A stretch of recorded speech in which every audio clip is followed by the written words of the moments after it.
Okay,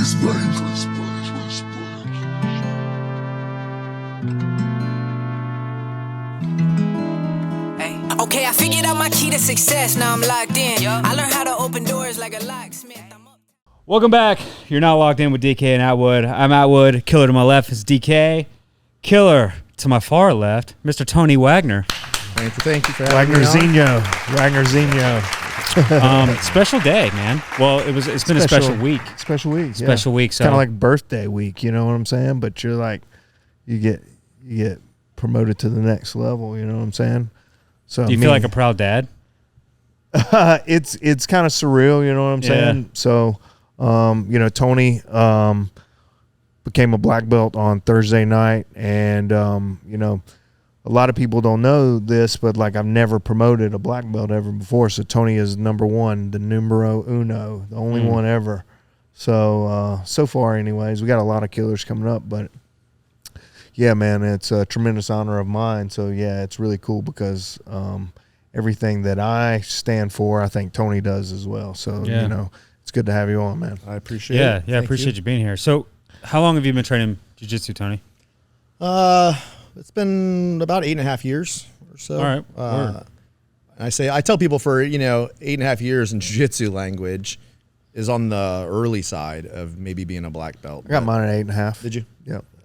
The fortunate thing I say, it's like, and I think the same thing. Yeah, it's like it's early, but I've been fortunate enough to be able to train with some really high level guys, and train. Like most people start off 2-3 days a week. But that ramped up really quick. Once you start really enjoying jiu-jitsu, I mean, there's been years of training, some form of training. Becomes an obsession. Yeah. It's the best way.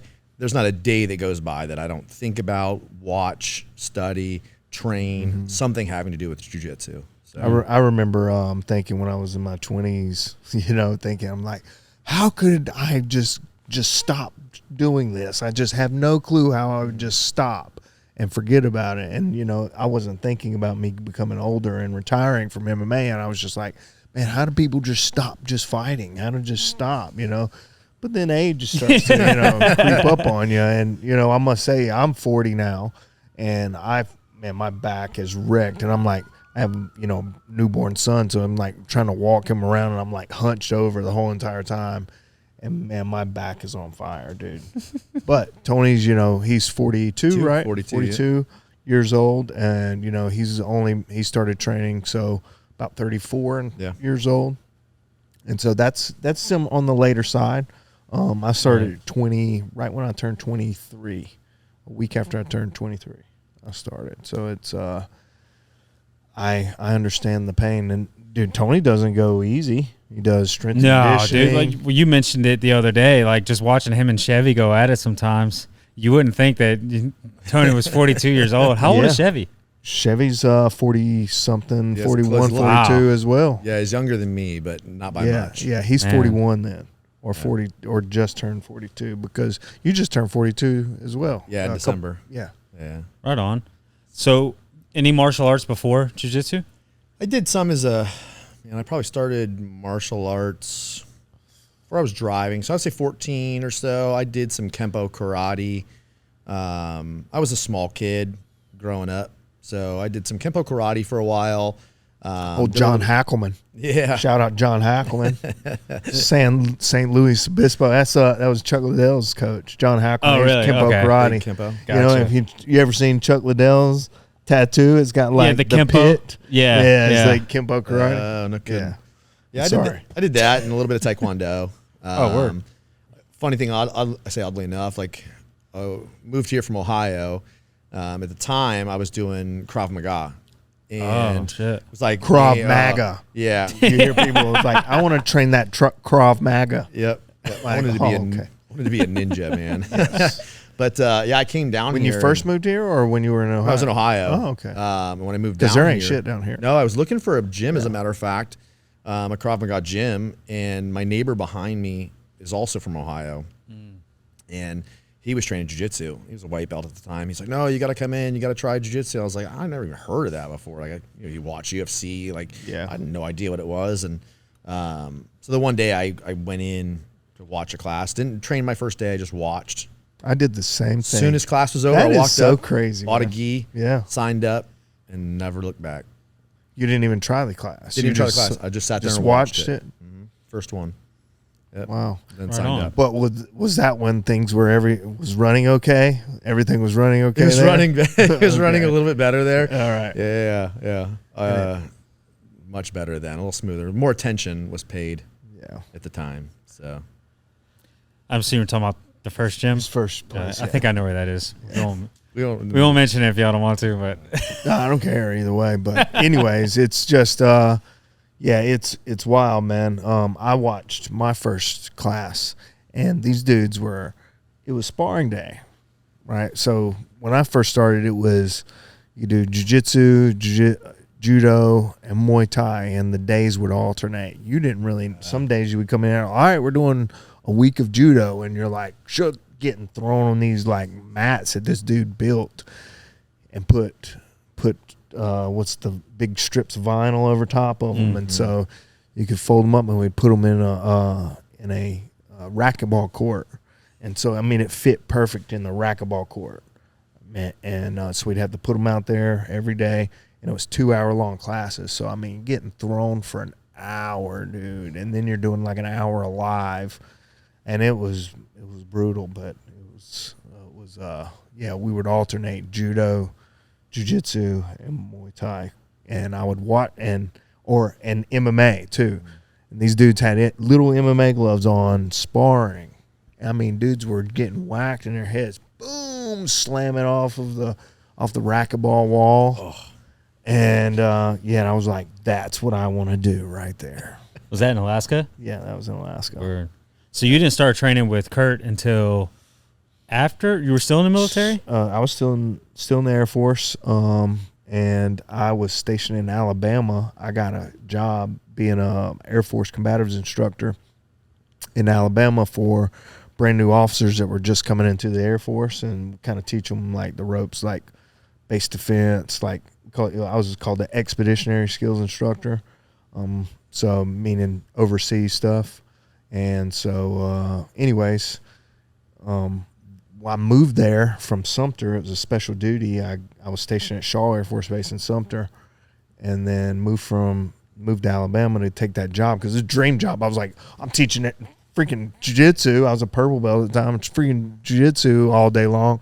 I get there and I got to go back to school to get my associate's degree. If I wanted to be a certified instructor, I had to also make lesson plans. I had to go to instructor school, which was like a 8-week long school, and test out of that. And like, oh my God. So it just turned out being a lot more. It just turned out to be a lot more than I bargained for. Just teaching. But man, it made me such a good instructor, like learning how to say things or not say certain things and talk. And anyways, they were closing that place down in like 6 months. I get there first, after I switch, I'm like, sweet duty location, I'm getting like Fairtex gear. I'm like all kinds of free stuff. Next thing you know, they're like, hey, they're shutting this place down. I'm like, what? They're like, pick 8 bases to go to. And I'm like, number one's Vegas. I'm trying to go to Vegas. You know what I'm saying? Fighter, yeah. Yeah, as a fighter, I've always wanted to go to Vegas, and there's a Nellis Air Force bases out there. And then I think I picked some other ones around, and then number 4 was New Jersey, because I wanted to either train at Kurt Pellegrino's or train at Ricardo Almeida's, because, Frankie Edgar was training there and stuff, but just went straight to Kurt's. I called Ricardo Almeida's and was like, hey, I'm a professional fighter, 6-2 as a pro, but like all your pro MMA is during the morning. I like, and they were like, oh, just come in, and I went to Kurt's the next night, do jiu-jitsu that night, and then it was straight like, hey, you want to do some sparring with the MMA team? I'm like, sweet. And they had their MMA training was at night. And Kurt brought me right into his office, gave me his personal cell phone number. The next day, I jumped in the car. I came and met him. We went down and went to his boxing gym, and he boxed and stuff. And I hit mitts with his boxing coach, and it was like, I'm in at that point. I'm like, this dude was top 10 in the world at one point in time in the Right. UFC. I used to watch him. He was like an idol of mine, and now I'm training with him. So it's like long story, but yeah. Right on. Well, I mean, it worked out for you. Yeah, it worked out. You know. Yeah. So Tony, when it comes to jiu-jitsu, he was talking about Kurt, somebody he looked up to. Who do you look up to? Who's somebody you've studied? I study a lot of people. You know, I think a lot of people going up through the ranks, like watch a lot of videos of people that You want to you emulate. want to emulate, but then some people you just watch, like those moves clearly don't work because they're just laying there, right? But I always try to focus my attention on one, you know, what fits my kind of style a little bit, and I blend a lot of things together. You know, for me personally, I don't think I'm not like an A game style guy. You know, I play whatever kind of comes up. So I like to be prepared. But I've been a big fan of like the AOJ guys. They got again, just clean jiu-jitsu. they do. It's just clean. clean, effortless. Yeah, I mean, I watch a lot of those guys. Just anybody that's even some of like the Brazilians, like Fabricio Andre. Like, I mean, that guy can flip around and cartwheel. I ain't doing that at 42, but I do It's like fun his to style. watch. It is fun to watch. Yeah, man. But yeah, anybody that can really hit good, clean techniques on skilled opponents, man. That's where I'm looking at breaking things down and looking at stuff. So then I'll try to implement that in my game as much as possible. But you know, it's funny because even coming up, a lot of my jiu-jitsu is, I say, East Coast based. You know, it's a very specific style of kind of jiu-jitsu. And while I've done a lot of the modern kind of stuff too, my game, every roll just keeps coming back to like a half guard Kimura style, like, you know, kind of game that you can play just about anything from those positions. So, but yeah, it's a lot of people I look up to, but it just always comes back to that East Coast style that, Yeah, same. you know, that tend to play. Yeah, you want to play like some beer and bolo shit. You know what I'm saying? But it's just like, my body just doesn't move that way. You know, like I just like, you know, being lazy sometimes on bottom, you know, and not having to work so hard for a sweep. Now, needless to say, we have to sometimes, but you know, the half guard butterfly game is kind of what I gravitate to as well. So when we talk about different styles of jiu-jitsu, you say you gravitate to the butterfly and half guard? Yeah, Marcelo Garcia style of jiu-jitsu. I've always been a fan of his. Been very fortunate enough to train with him some. And, yeah, it was just so him. And then early on, man, I used to watch a lot of Jeff Glover, deep half, you know, so I transitioned my half guard to a deep half, back to half guard, you know, X guard off of that, single X off of that, different like styles blended in to, you know, just like Tony was saying, you don't have necessarily one style, but you're able to kind of formulate all the different styles together, you know, and just kind of, I don't know, I don't think I have a complete style at all, but I think that I can kind of piece things together, you know, nowadays anyways, a little bit effortlessly, so that way it smooths. But that takes a lot of practice, you know. Right. And it takes a lot of getting messed up. It takes a lot of getting your guard passed, you know, because especially when you're trying to, you know, start a new style. When I started doing that coyote guard, man, I was giving people fits for a little bit, but I didn't really know everything with it. And, you know, I've been doing half guard since I was a blue belt, but it's still, you know, you get better guys, you know, that know everything else too. They're going to smash that. You know? And so it makes you have to transition a little bit better. Right on. What are some techniques or areas that you favor? It's just changed a lot. You know, several years ago, I was a big no-gi guy, so I have more no-gi, so a lot of leg.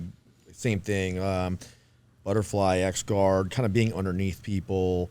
As I got older, several popped ribs later, you learn.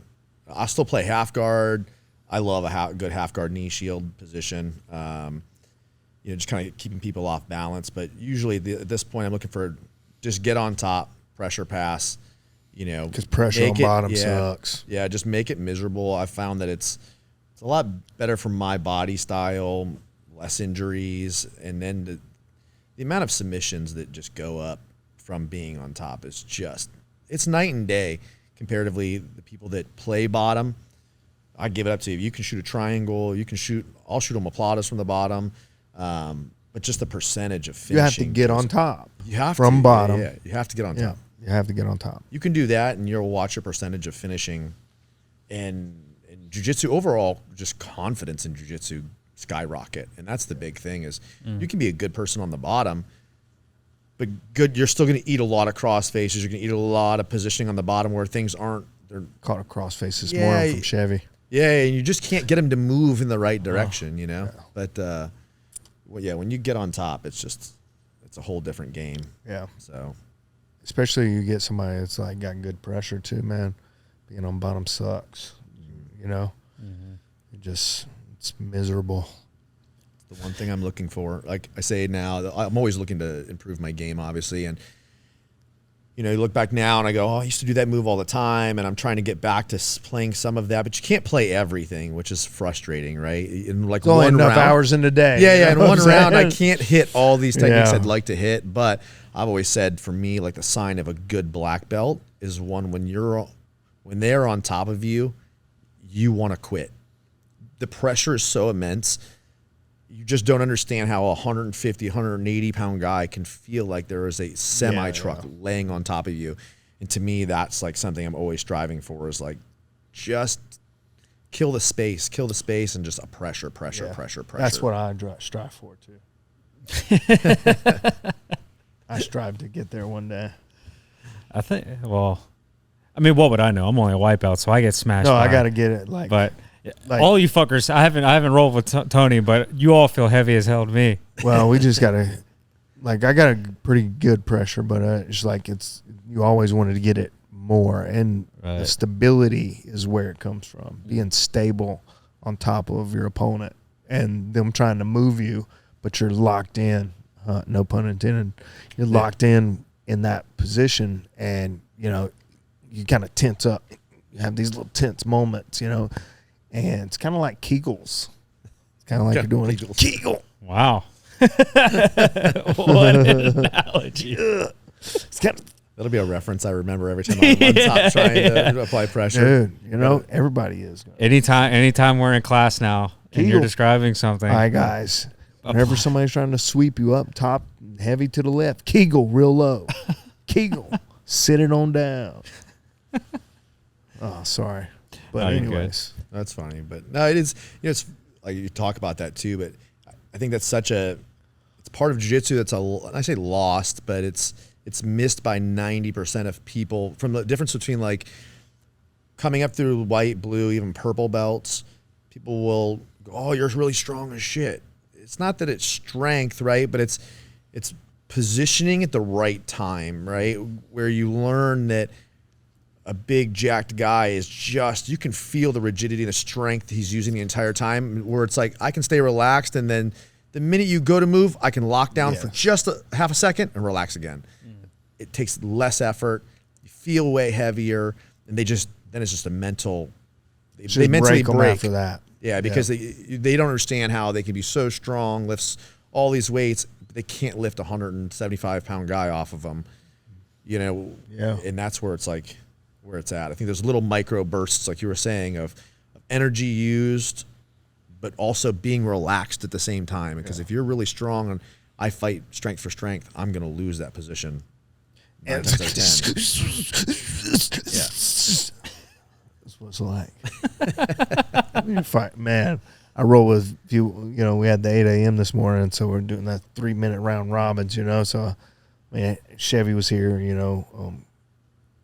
Ethan was there, but I think I had three white belts I went with. And it's the same. It's the same thing every single time. The Pineapple Express. I'm gonna flex and bust out. Oh yeah. They go nowhere. You go nowhere when Yeah. you try to flex and bust out. So, I can't unsee that now. Danny McBride. yeah, dude. Yeah. Dude, that's what I think about every single time. Dude, it's so funny. There's a friend of mine at Kurt's, and his name is Jay Isop. He's a black belt under Kurt now. But he would fall asleep during classes all the time. Like, Kurt would be teaching a class. He's on the side. Filipino dude. And Kurt would just keep teaching, acting like he's teaching. It's just smack him or pour water on him. He'd wake up in the middle of class. Dang. Anyways, not really sure what I was getting at. What was I talking about? You're talking about flexing and busting Yeah. out. And so he'd get Kurt put him in a move or something like that. He'd be like, I'm going to flex and bust out. Trying to get out. But, man, it was so funny. So now that you're a black belt, you kind of hinted at it a little bit at the promotion when you gave your speech about how, it's just the beginning, and Derek has said that too, right? So I guess if you're somebody like me, perfect example, white belt, right? Like, what would be some advice, but not like the cliche advice that people give, like some real Keep key training. gyms. Yeah. Gyms that'll help somebody like me, like on the days where I'm like, fuck, man, like I don't feel like doing this shit today,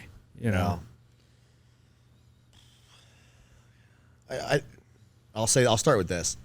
Getting the black belt is not so much as me personally, is like a knowledge of techniques. I think it is literally the people that can mentally persevere in those days that where you're just like, I do not want to train today. I can't. I want to go, whatever it is, right? They just to kind of ignore that and just keep showing up and keep doing that.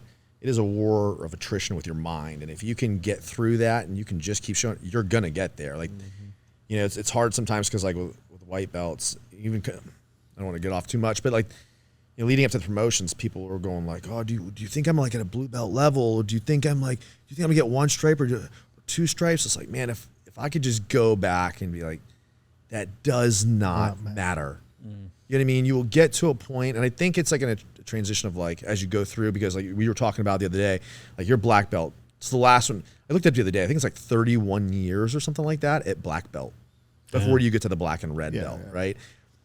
But there's something about it where it's like you just get to this point as you go through, you're like, the belts don't matter so much anymore, because I think you're just, at some point you're going to be left at the same one. But I mean, forgetting about all that kind of stuff, you know what I mean? Forgetting about I say ego. If you could truly let go of your ego when training and I say don't care about winning, right? Because we all want to win. I hate losing, right? But I'd be even better than I say what I am or whatever if I didn't care and was just like, just try the technique, just try the technique, try the technique. Because if you just keep swimming. Yeah, if you just keep trying it, you're going to get, this is all about repetition and pattern recognition. If you're in someone's deli hiva 5 million times, I'm going to know how to deal with it. I'm going to know how to deal with everything that comes after that, right? Because it's all percentage based. Yeah. There's only a certain percentage of techniques they can do out of the 5 million. Like there's not 5 million different freaking deli hiva moves. You know? Yep. But if you continue to try that move, like whatever you want to work on that day, right? And it was one of the hardest things even leading up to black belt. It's like you get to a point where you go, okay, hey, if I'm not training with DK every day, or I'm training with a guy that's relentlessly just beating the crap out of me, right? Then you're the higher one in the room, right? So you have to like focus your training on, man, I want to work X guard today. Well, that might mean that I'm going to get my guard passed as a brown belt several times to work on that, right? But if I just go, no, I can't lose, then you'll never work that technique. You'll never get better at it. And your jiu-jitsu is going to take twice as long as it needed to get better. You know what I mean? But that's the biggest thing with jiu-jitsu is just if you can truly let go, and I say not care, you will get better faster than everybody else, for sure. That's a good perspective. I didn't think of it like man. that. I had to put myself in that perspective when we first opened. Our front room, there was nobody to train with, and I was trying to do, bigger tournaments, do Pan Ams, different things like that. So I messaged a good friend of ours, Rayhan, who's brown belt at the time. And I had some friends at Marcelo's that were like, "Oh, you got this brown belt that's living down there, and he's badass, man. Like, you need to like try to train with him." I'm like, "Cool."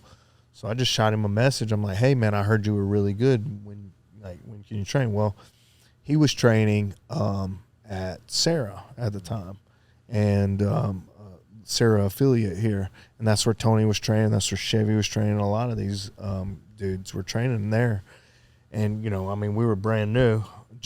Just been open 2-3 months maybe. I think it was a February of 2019 maybe. Anyways, shot him a message. I'm like, I want to train.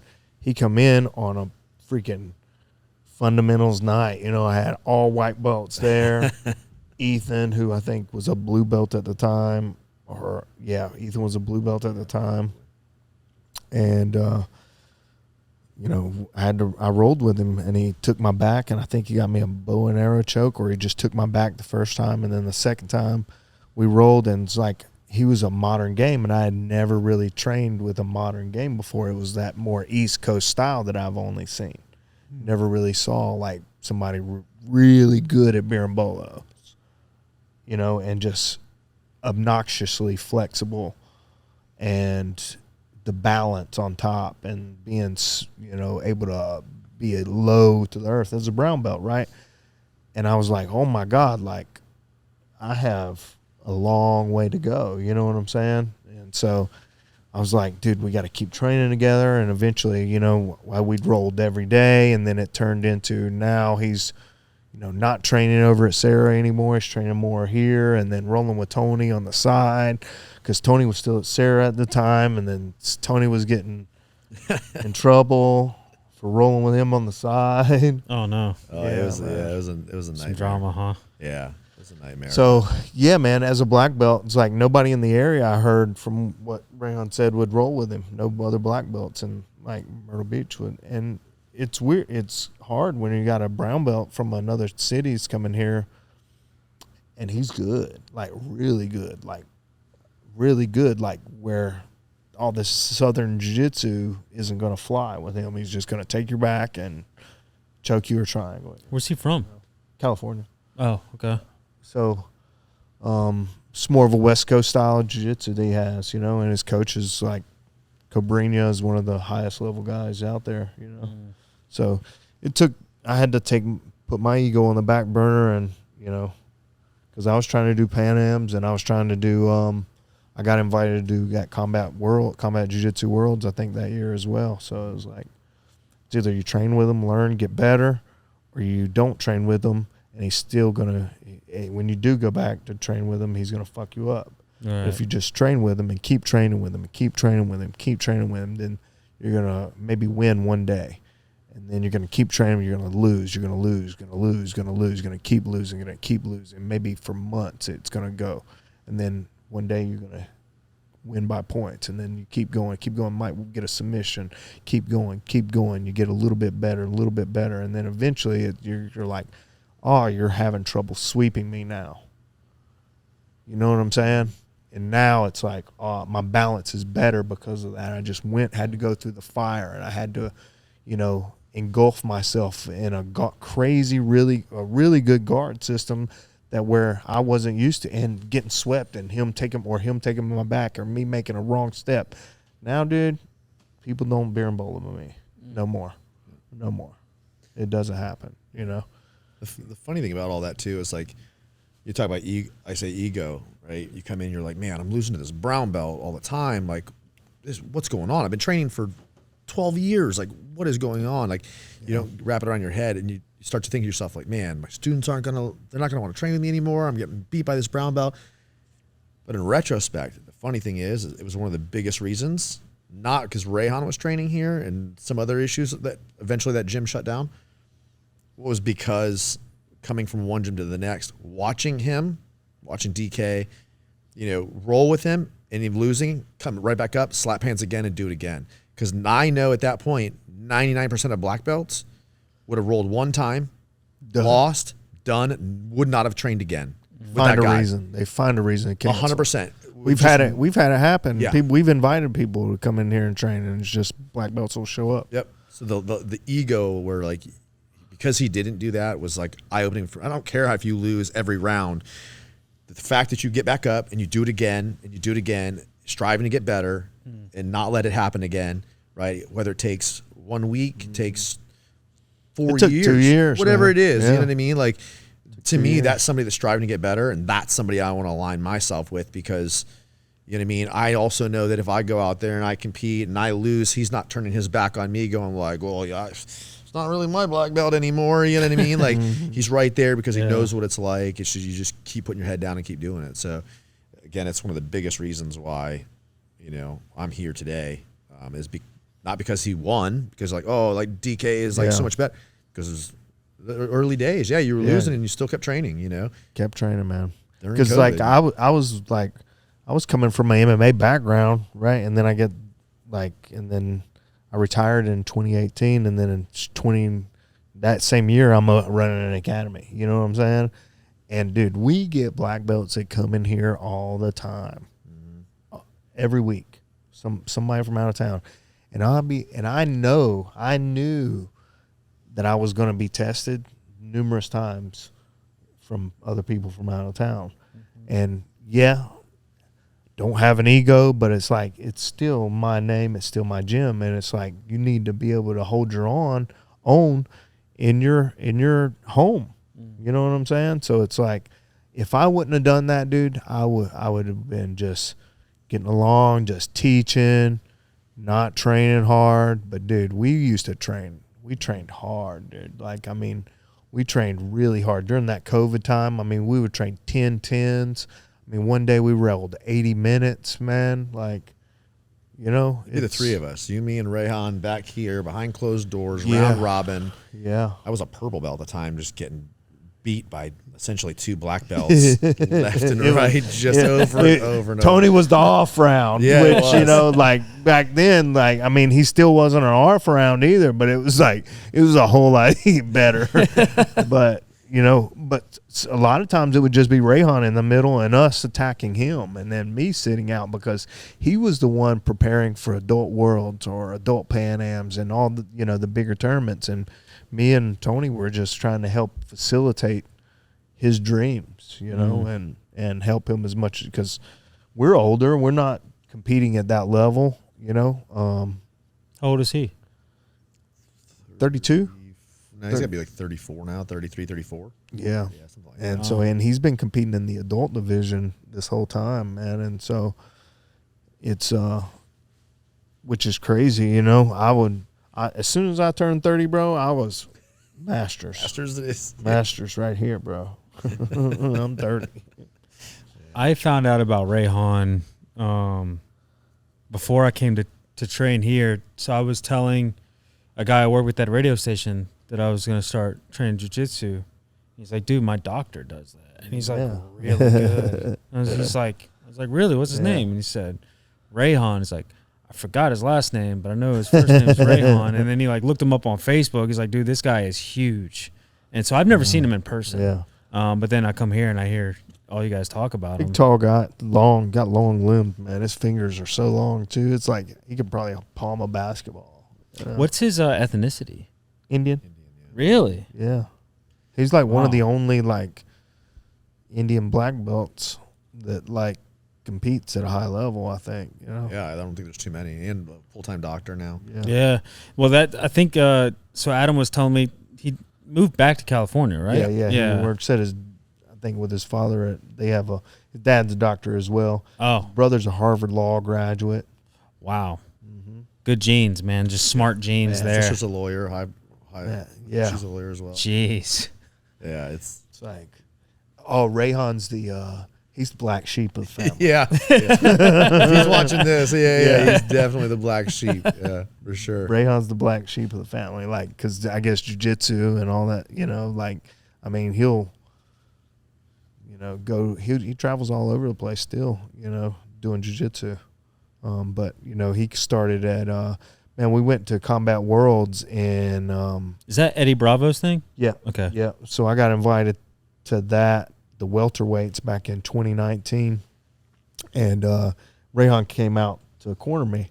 And, you know, we're in the back you know, and in walks in Henry Gracie and Brian Ortega, and they're like, Rayhan, you know, and like go right up to him. I'm like, what? And like Brian Ortega was just like Brian Ortega was just like chopping it up with him, man. Like he said that was like his first training partner when he started training. He used to train at the Gracie Academy when he first started training, but then he got into more, you know, sport jiu-jitsu and found Cabrinhas. Yeah. Word. So. Have you ever competed, Tony? I mean, I'm sure you have, but like, Yeah. what are some of the tournaments you've competed in? I mean, I started like most people. I started in a lot of the Naga new breed kind of stuff like that. I lost a ton when I first started. Yeah. I lost a ton. I've done some of the IBJJFs. You know, I've lost some of there. I've done some Masters ones and did well at that, brown belt. Got gold though. Yeah, I got gold at brown belt. Oddly enough, that's one of the medals that's in the box at home. The third place IBJJF I got for losing and only being 3 people in the division. That's the one that hangs in my office. To make sure it never happens again. Gotcha. You know what I mean? That's the one that reminds me, Yeah. like, you got a medal for losing. So, but yeah, the rest of them go in the box. But you know, I would like to do. I mean, at some point, I want to do Masters Worlds.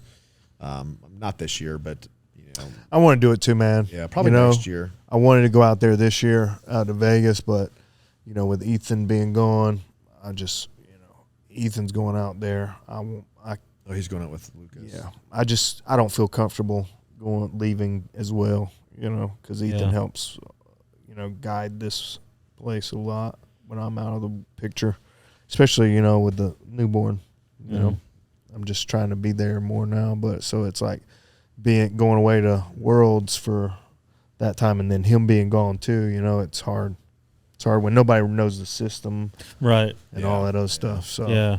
Well, we talked about it last pod. You know, there's some guys here that are just here all the time, and Ethan is that dude, man. yeah, Ethan All doesn't the got a time. life though, man. You know, he knows that. He knows that. He's Is like, this dude, in he was like, I don't have King's Hatch anything else golf? to do. It's golfing. Oh, now he's golfing. Yeah, like you guys are going golfing tomorrow. Tomorrow. Yeah. Tomorrow? We went. You guys just went the other day, we went right? on Saturday. I saw you guys like too. petting squirrels and shit. Oh man, I didn't go there. They went the next day. He was so defeated. Ethan's like, Tony's good. He was so defeated. Tony's good. I'm like, what?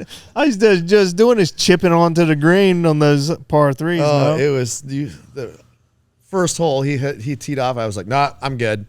Literally first hit he hit. I was like, I don't have to worry about Ethan beating me at all. There wasn't a chance. I'm good. The pressure went off and me went on to him.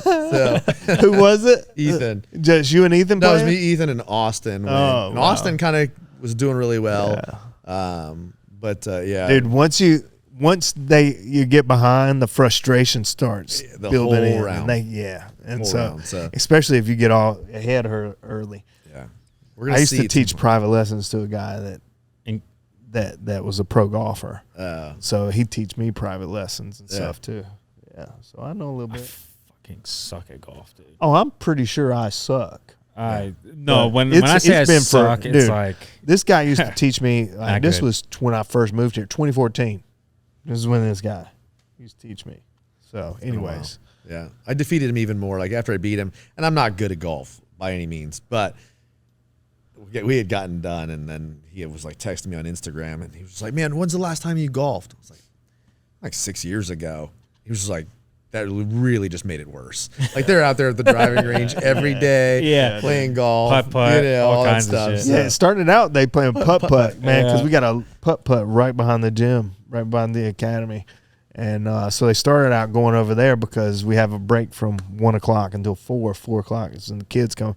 So instead of them going all the way home, you know, usually Austin, Ethan, and maybe Corey, they'll just hang out here from, you know, go get lunch and then maybe, you know, go play some putt-putt. But now it's like roasting hot right now. So Oh, those dude. dudes, bad. the UV index of 8, no big deal on my new Apple Watch.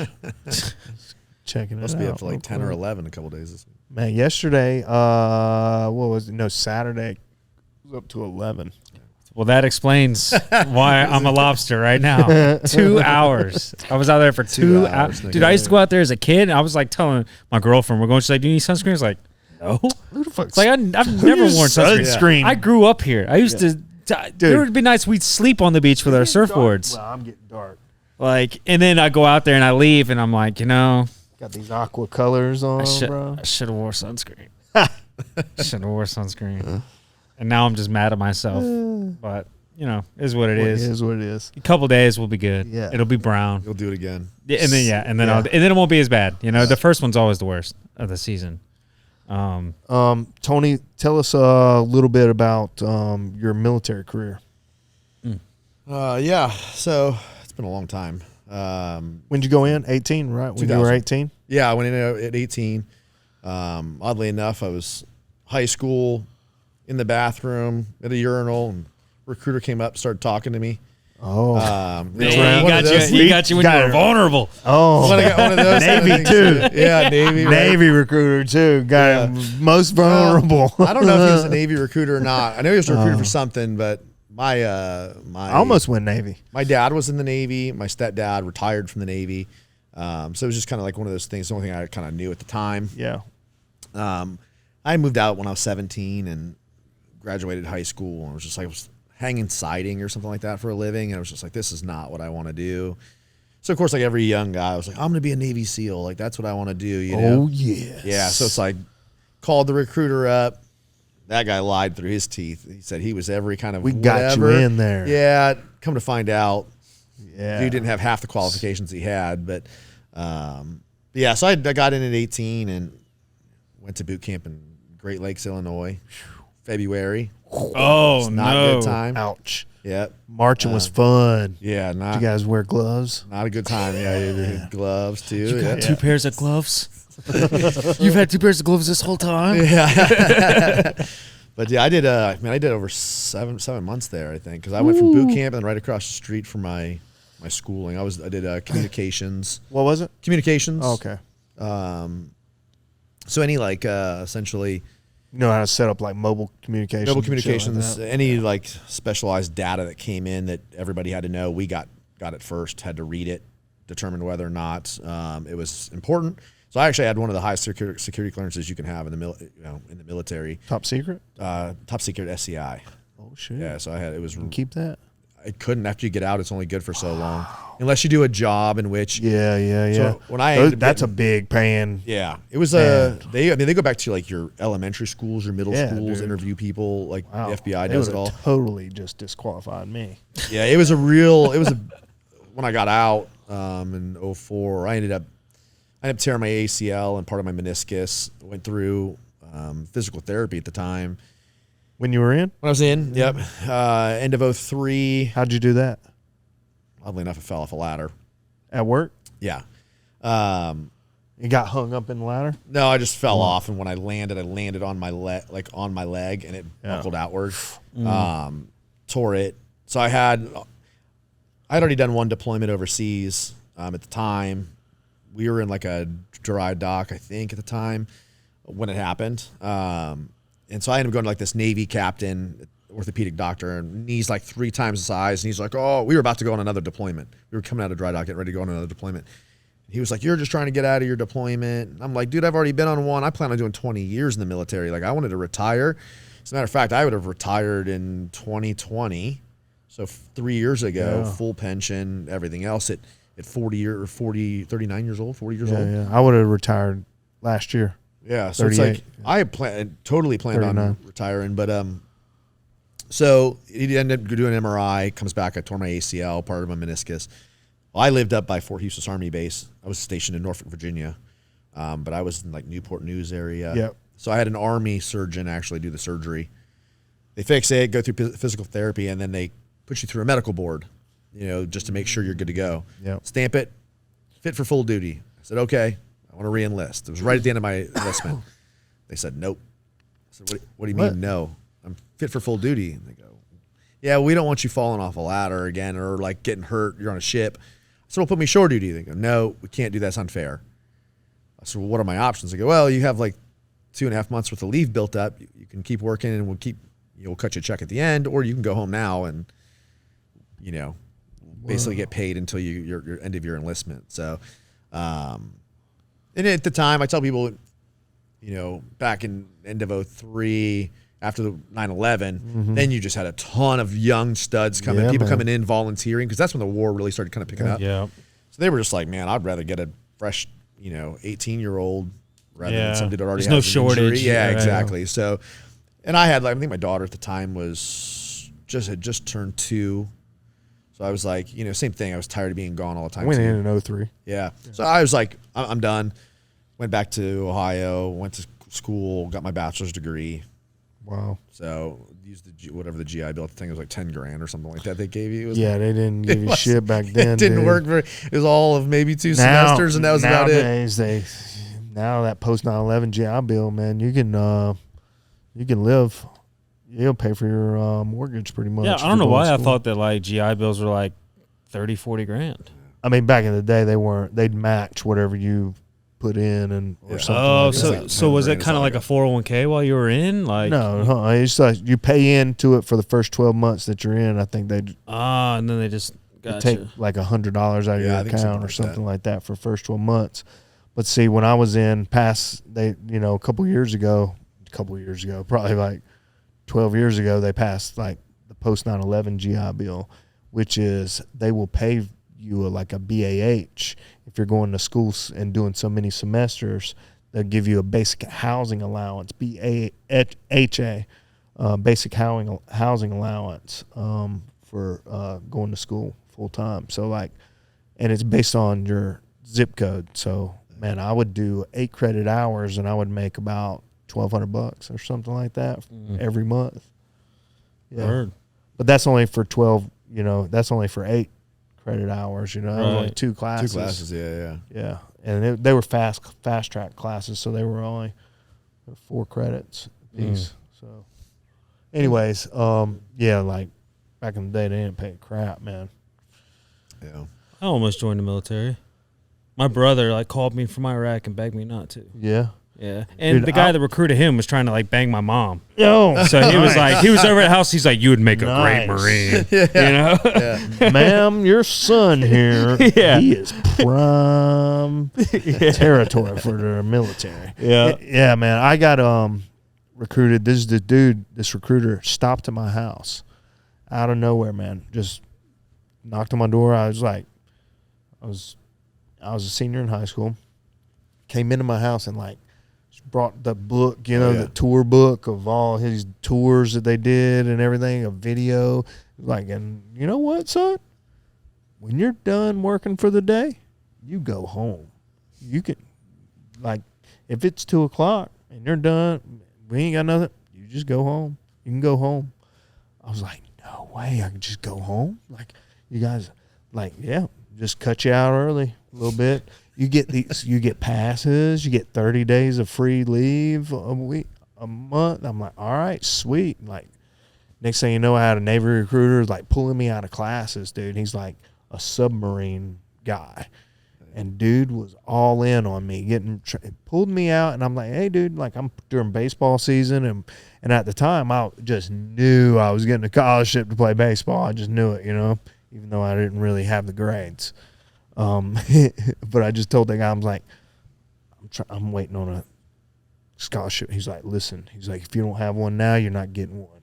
Blah blah blah, going on, and he's like called me up in the what's the guidance counselor, and set me down and like told me that I was like leading them on and everything, and like if I need to sign up and I'm like, no, dude. Like, I mean, it was like crazy, dude. He was very aggressive. It just completely turned me off from the Navy, man, at all. Damn. It's like how much I know that they have to get paid, like based on how many people they sign up. It but sounds fake. He must have been right there on that, but he needed fake, one more dude. person. It sounds fake, man. But I remember being in biology class, and I'm like, he pulls me out of class, dude, and I'm like, what's up, dude? Like it's like, hey, man, we need to go ahead and get you like signed up and get this process going. And I'm like, hey, man, like, I don't know about doing this. You know what I'm saying? Like, I wanted. We were 3rd in the state in baseball. We were really good. I mean, we had pro scouts coming to our games. It's like, I want to just see where my chances are. Right. And so, man, luckily that didn't happen. And I ended up going to college, but I flunked out shortly after going to college, and then went to the Air Force. Yeah. At least you do it on your terms, so you like.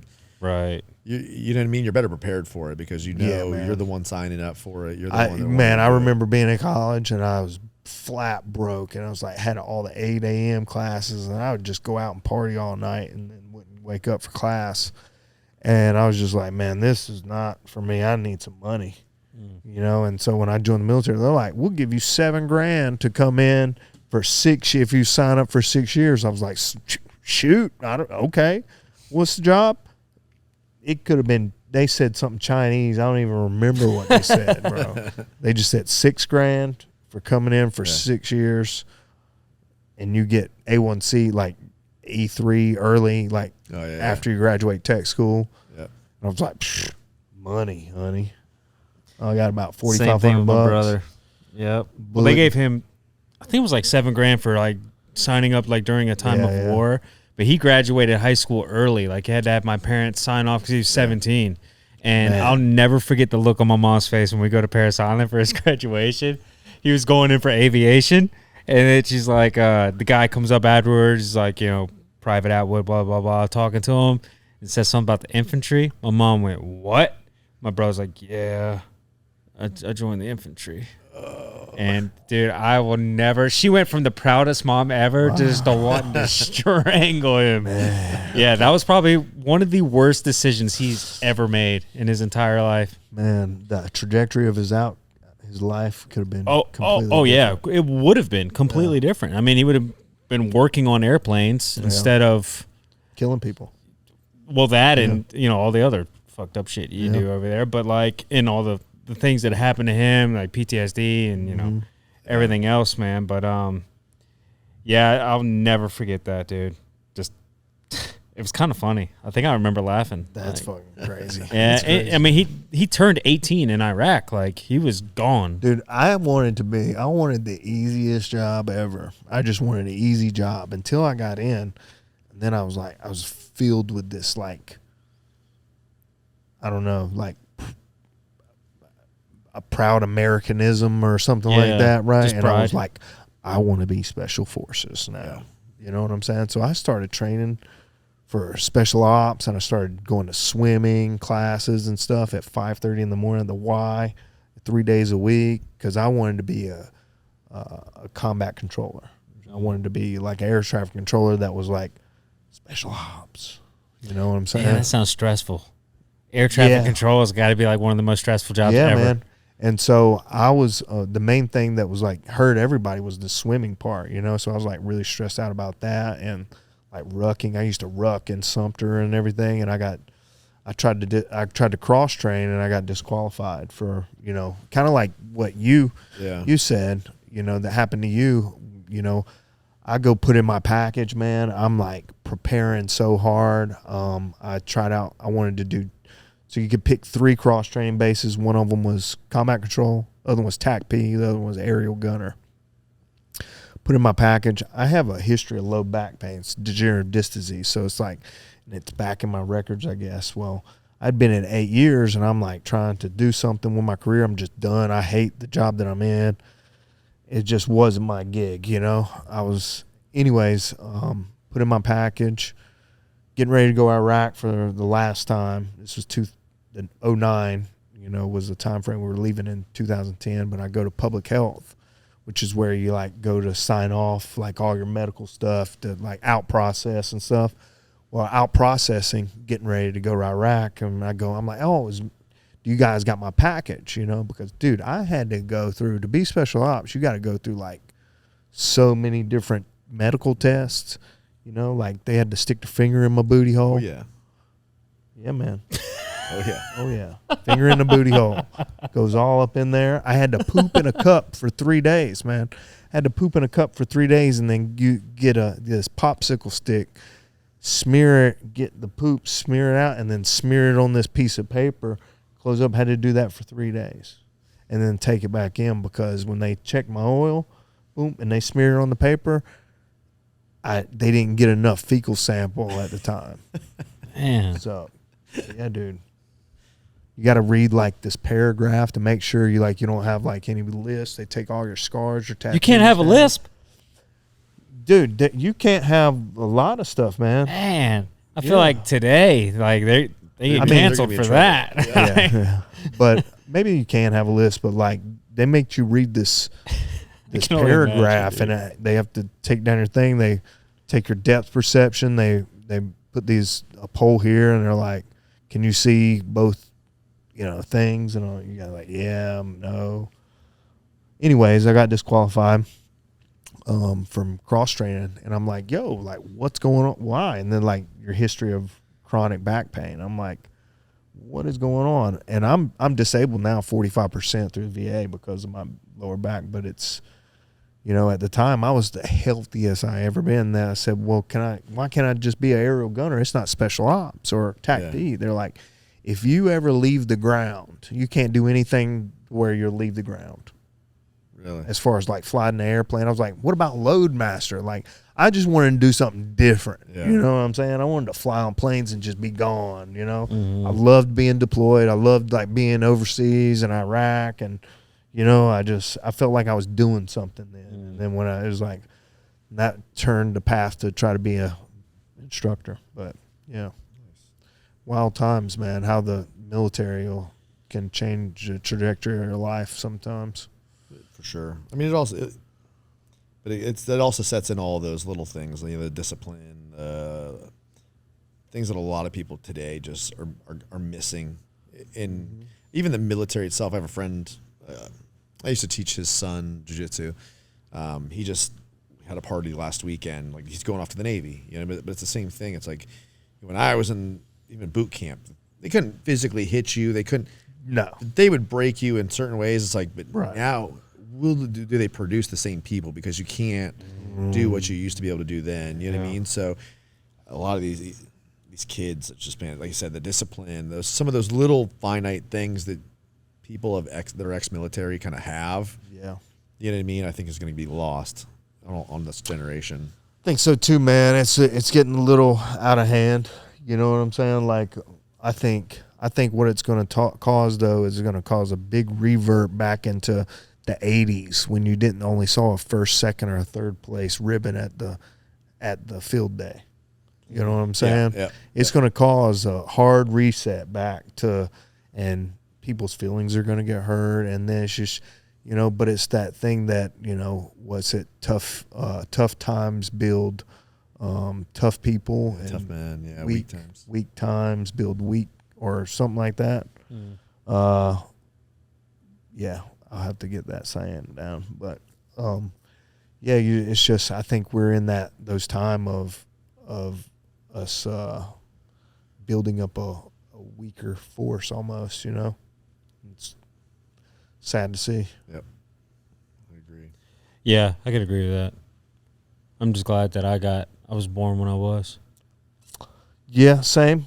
And I'm glad I got out of the military when I did too. I am so glad I wasn't in during that COVID crap, man. Oh, dude. Yeah. I just saw all my friends like that were still active duty, and like they're just enduring it, wearing the masks and like all that stuff, dude. And I'm just like, oh man, like that just looks miserable, dude. Like, I remember when we were instructors, being out in the field and stuff, I just could not imagine having to wear that mask out in the field, man. And just like how hot it is, and you're trying to talk to people, and you're like trying to yell at them, and they can't see your facial expression. It blows my mind that they would even make you wear that out in the field.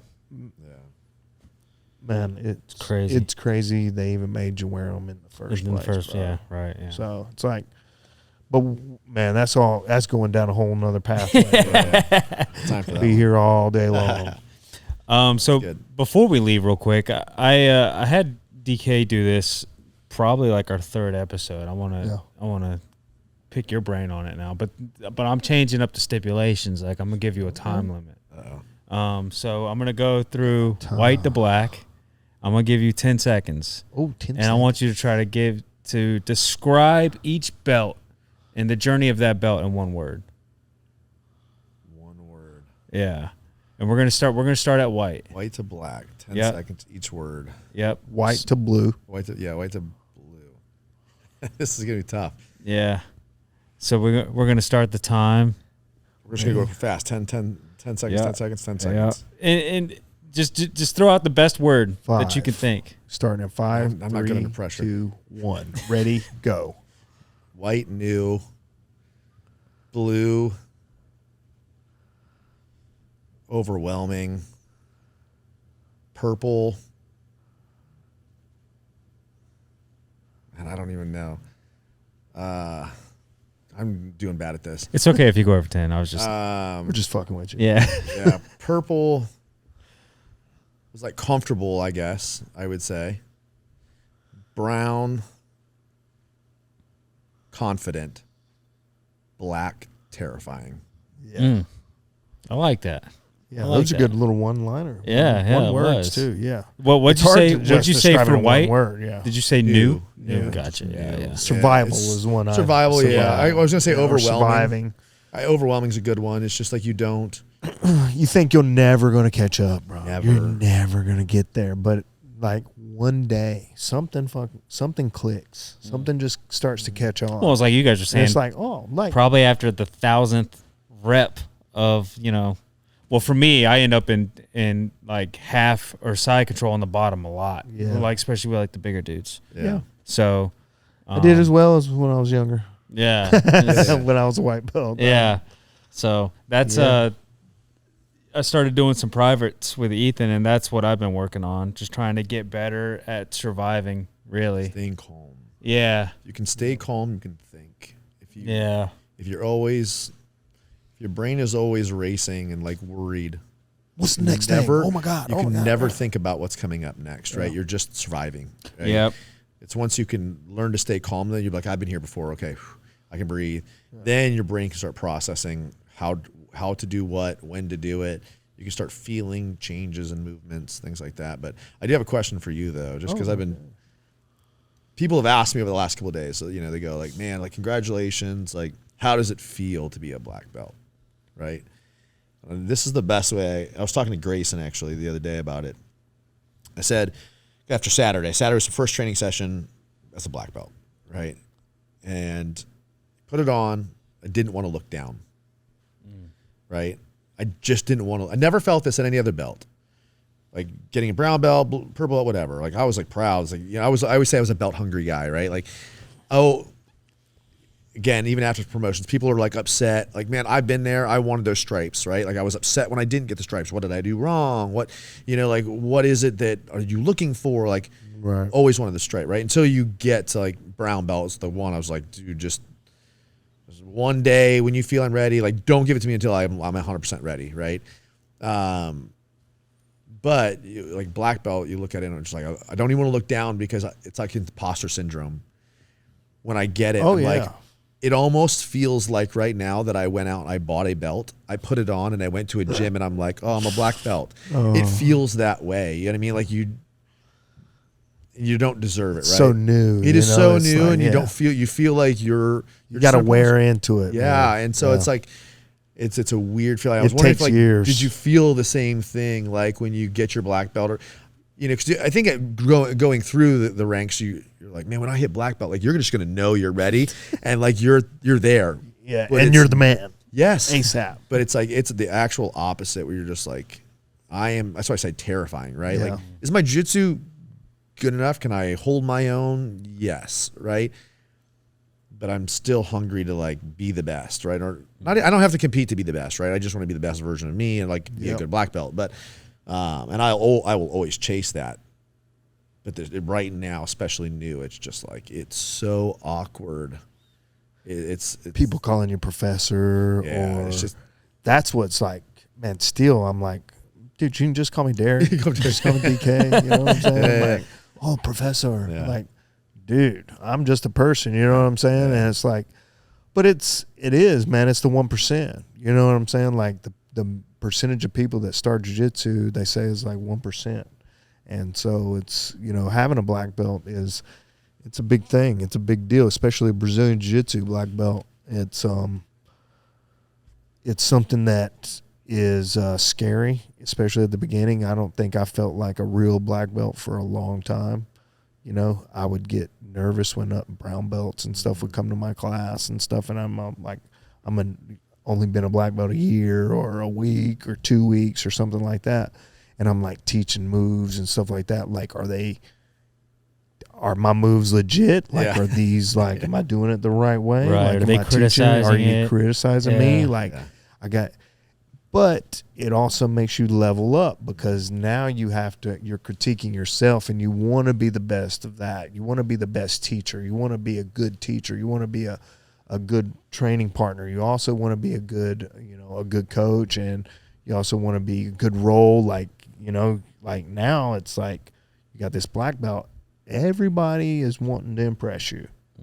Everyone. And they want to beat you up. If they can tap you, like, they're like, oh my God, I just tapped a black belt. Yeah. Right. So it's hard. It's definitely, because every role you have to kind of be on top of your game. You know what I'm saying? Like, yeah, you can play around, but you can't give people position too much, and then they'll think that's they got you. Yeah. Right. Yeah, they'll think they got you. And so you can't ever let them think that. Right on, Yeah. man. So it's wild. But black belt is definitely something that I'm still scared. Like, I still want to be the best coach, and I still want to be the best at jiu-jitsu. I still want to know the newest moves coming up. I need to know how to do the moves.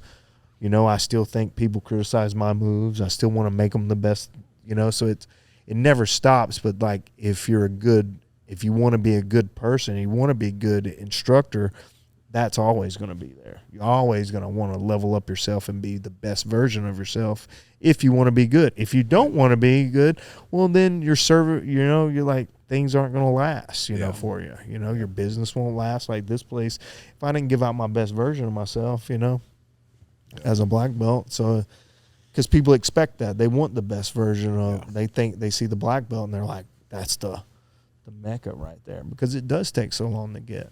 Yeah.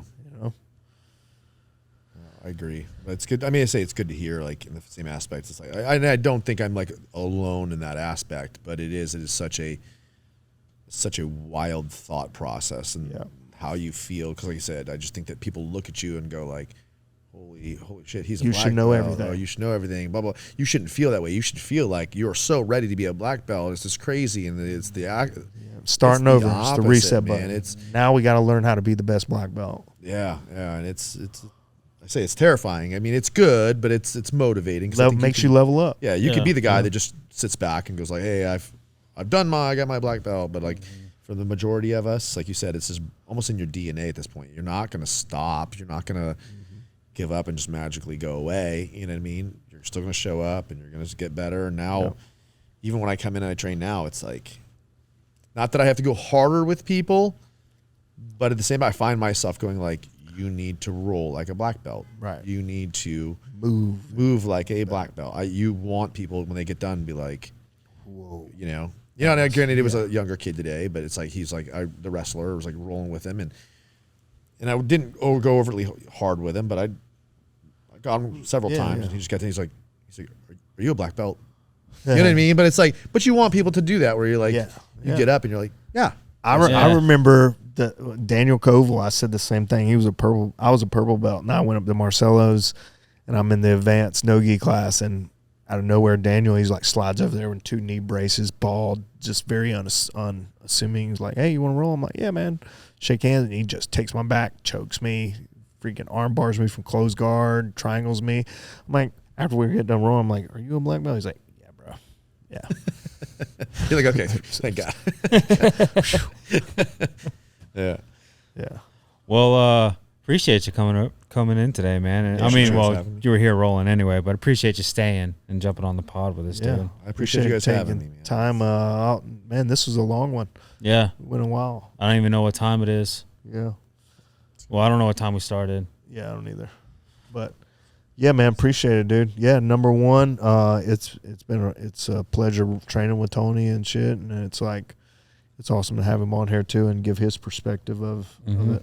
Absolutely. It's an honor to be the first, and it doesn't go, I guess I don't know the word,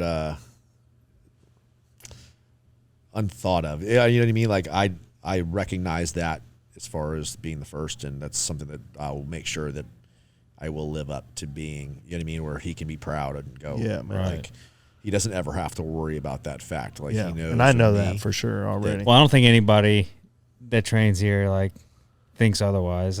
You know, you're a good dude, man. And whenever you do teach classes, like this is something you talked about when at the promotion ceremony. You make sure you go into extreme detail. It's not just like the basic, like here's what you need to know, but you take it a step further and you make it easy to learn. You know, and I mean, you don't have to be a black belt to know that that's like a key. Well, it's part of being a black an belt. instructor. You know? Yeah, being a black anything. belt is being a good instructor too. Right. You know, like you're a professor at that. When you reach black belt, you should be able to teach proficiently. You know, and it's a big task at hand, and a lot of people can't do it, and that's why they'll just fizzle out. You know, and they'll have other people teach for them. You know. Yeah. So, right on. But yeah, Tony's he's a very good teacher. Yeah, absolutely. You want to take us out? Yeah. Thank you guys so much for, watching our podcast here. And we ask that you maybe like, subscribe, maybe comment or something like that. And we'll always comment back to you. Share the podcast so we can try to get this going out. Word is we'll probably have a special guest on here pretty soon.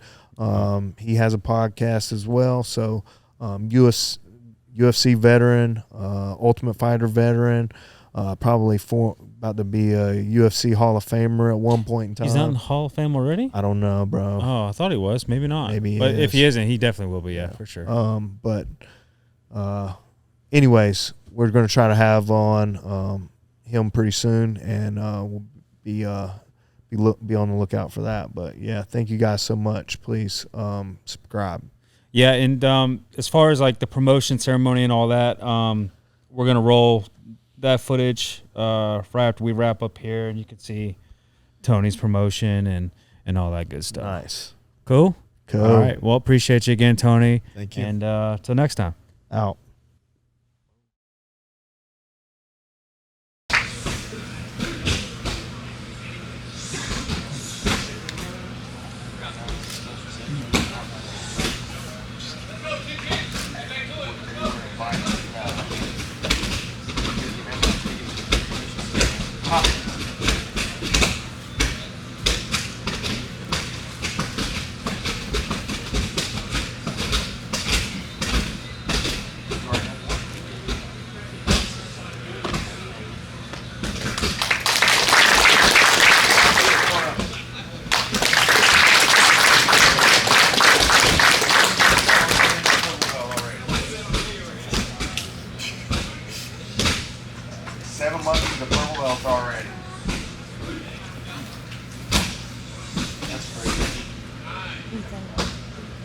If you guys don't know, Leah was she's been training since she was 12 years old.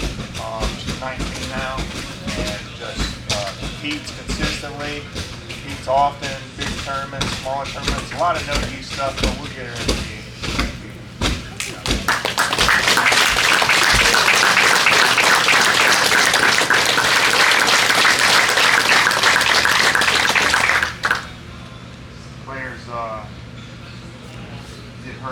has done a couple competitions and is improving day after day. She comes to the noon classes. Sometimes she hits up 2 classes a day. She asked me if she can't come in some days, if like she's got an injury or something. She's like, can I just watch? She wants to make sure that's it. Can I just watch?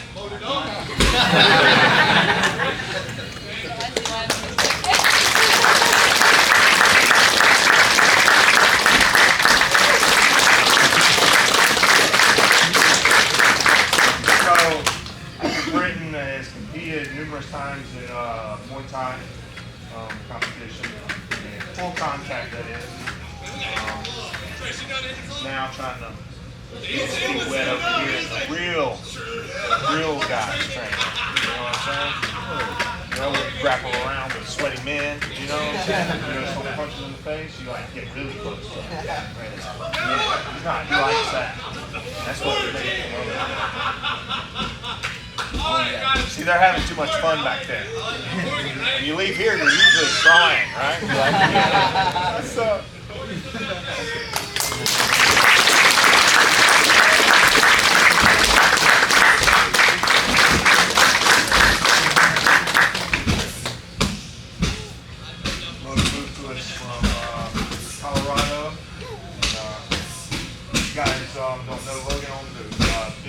So if you guys need like your car ceramic coated or something like that, go talk to my man at Sigma 4. All right?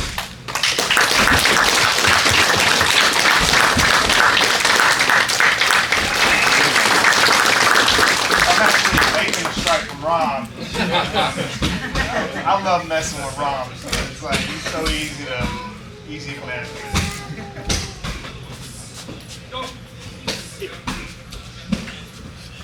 So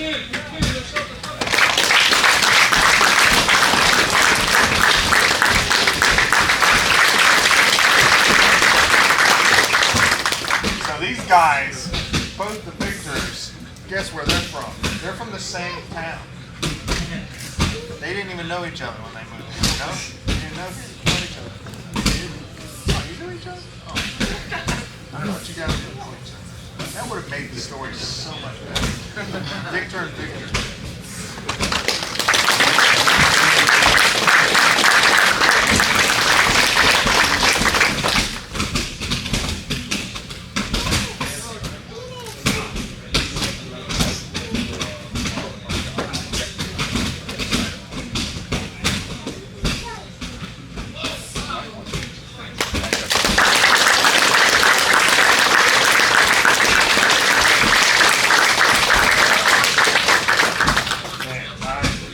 To the 8 a.m. class, and they didn't think he was getting one of them one of these days. I passed the car like, you know, in a blink of an eye, and he's like, oh crap. Almost had it.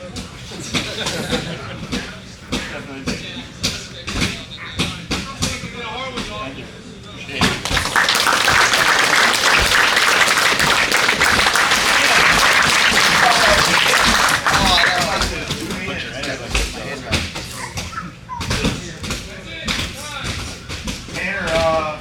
Guitars. He is available for private lessons. If you guys want private lessons, guitar lessons, I think we got a card up front. But him and Gary are in a band together, and it's pretty cool, man. And he's doing Jiu Jitsu now. So.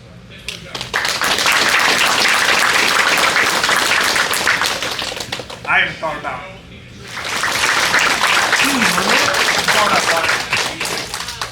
Yeah. So,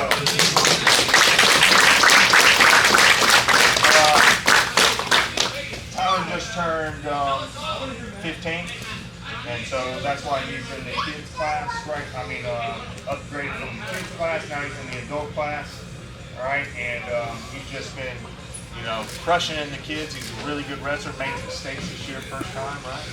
Yep, and first time wrestling ever, made it to the States in the 9th grade. And, you know, him and his dad are now training together, and so that's really cool to see. So,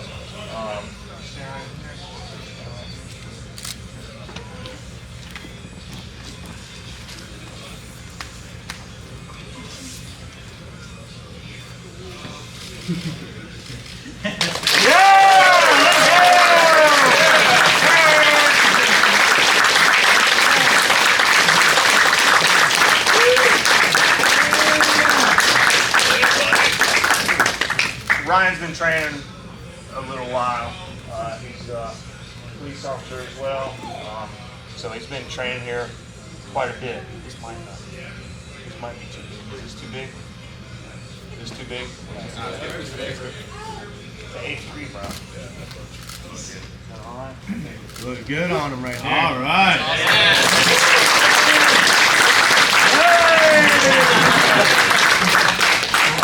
So, man, that was cheap, bro.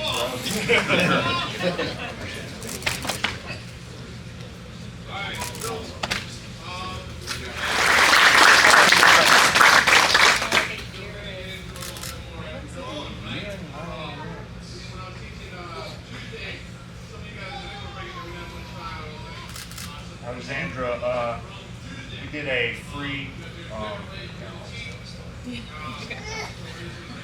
free, like women's self-defense thing one time, and Alexandra came up. You can turn around and face everybody.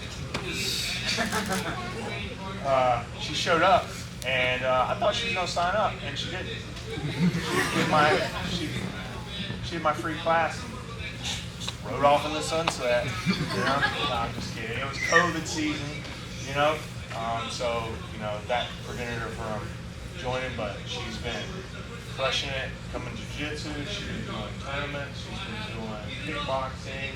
All right, and you know, it's just really good to see somebody growing that doing it for the right reasons. First of all, self-defense. You know, I appreciate it.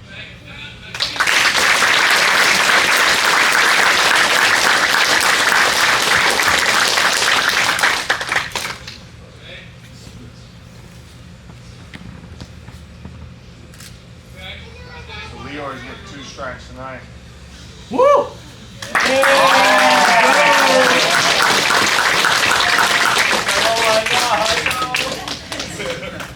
I'd be like, no, take them off.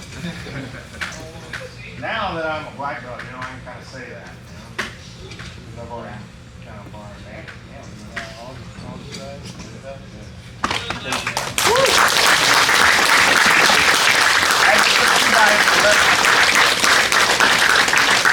I put you guys in like even less. You know what I'm saying? You guys got to kill each other so you know, go home and kill each other in the backyard.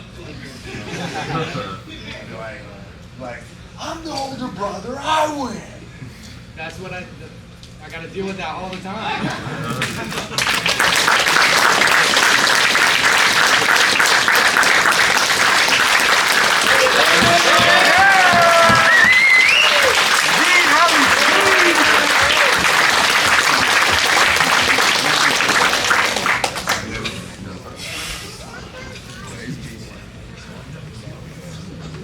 So Alex has been with us for 2.5 years now. When he got here, he was a blue belt and had been a blue belt for 3 years. By the time he moved here, yeah. He's been a blue belt 5.5 years. Right? So a lot of people can talk about, oh man, I've been training so long, but you got to, man, 1 belt, you know what I'm saying? Never asked me once for promotion.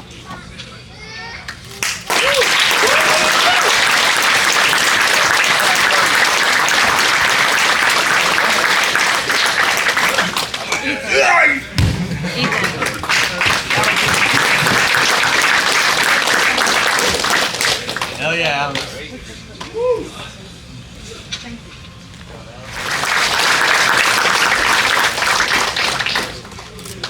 Hunter came to us that he's already a pretty solid wrestler, so Jiu-Jitsu is just adding to that solid base.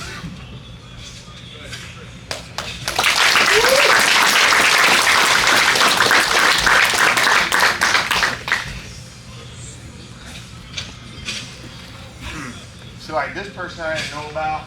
I wasn't sure if I was going to give him a blue belt or not, just because he's always messing with me. He's always like talking smack. But come on up, Brian.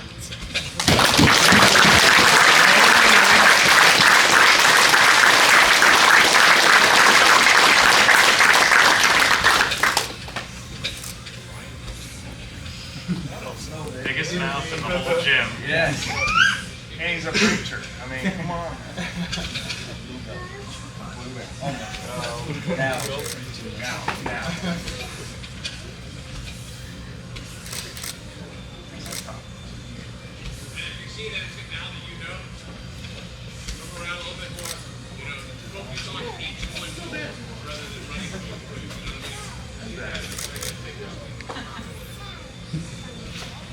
We're at 8-3. Perfect size. Woo!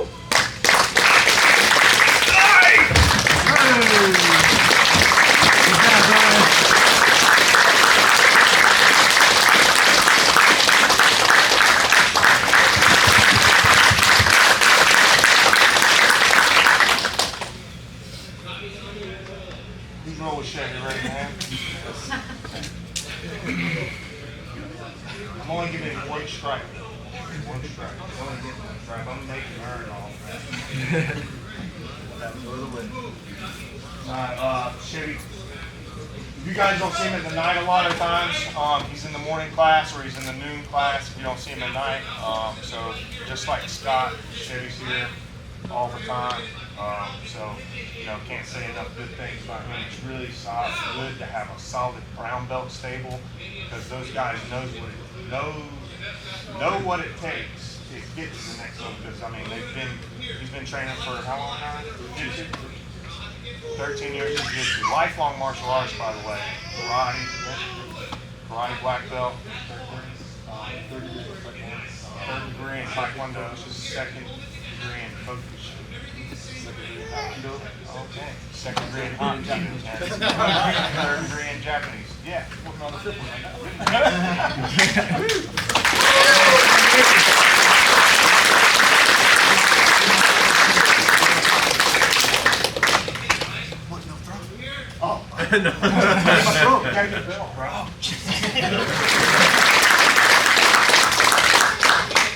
So we're going to give Praise 2 stripes today. Praise has been coming quite a bit.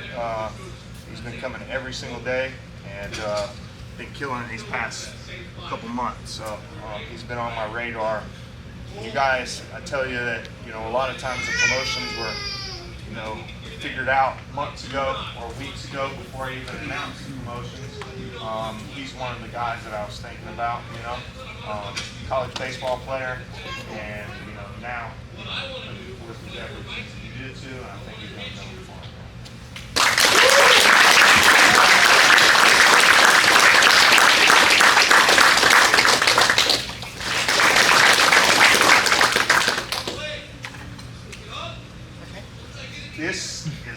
This was hard. This was hard. So we're giving you 2 shots tonight. All right? Because she's right there. She's right there at purple belt. There's just a little bit more that I want to see out of her. And then definitely, I had a memory pop up with Yana today. Her first tournament as a white belt 4 years ago. Or not first. Was that your first tournament? Yeah, first tournament as a white belt 4 years ago. We were barely open at the academy, and man, she hit a elevator sweep to an armbar, helicopter armbar almost, you know, where you elevate a person, so you're allowed to share it later. So, she's a homegrown kid. You know what I'm saying? She hasn't.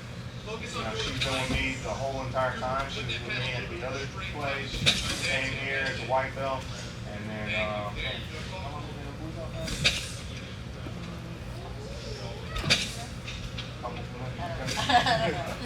But Yana puts forth a lot of hours, a lot of training. She's on the younger stable of athletes, so I'm a little bit more picky with the younger athletes, just because it's going to take you a whole lot longer. And you know, like when you're young, man, like you got to enjoy the journey for a little bit. You know, when you're old, you're about to die. You know what I'm saying? You gotta like speed that up. You know, Alex, you're old now, bro. Like, just turned 27.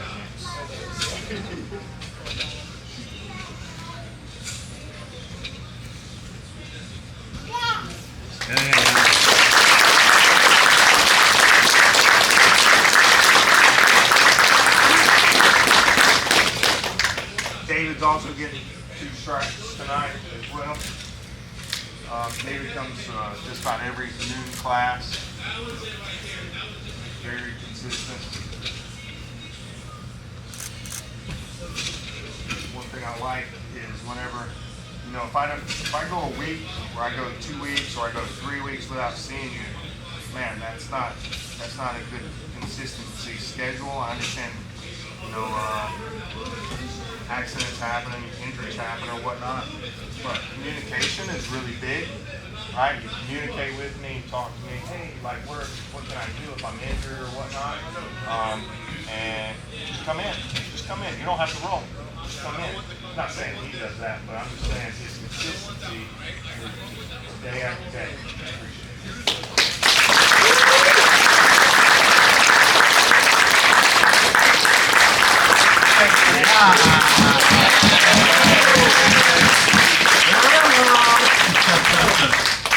Let's see what we got in here.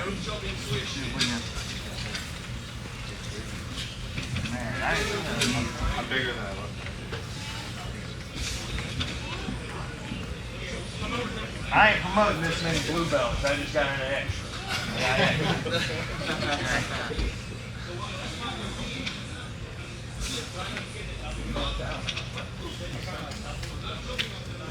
Day 3, I was really thinking about Brian.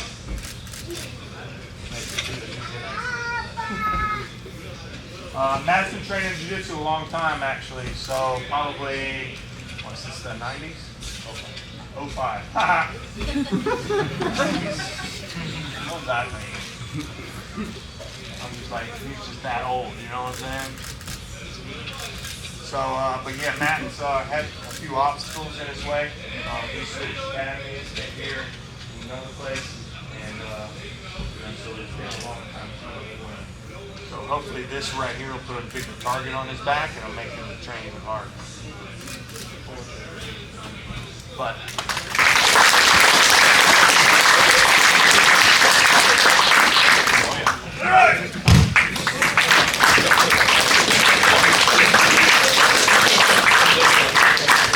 Matt, you got that. Nice. 2 strikes for Dawood. This is the, if anybody knows who Rayhan is, this is giant. This is a giant dog. Yeah, this is a thicker Rayhan. Yeah, this is the Rayhan before, after football. Football, man. That's funny. Don't look at the photo. He's got one missing. What? Oh, okay. We'll just leave it too.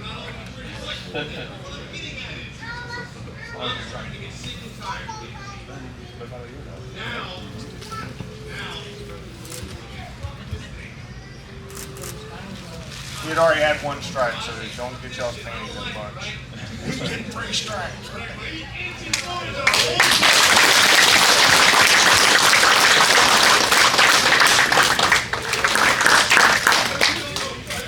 Give you a couple of these, you know, sandbagger.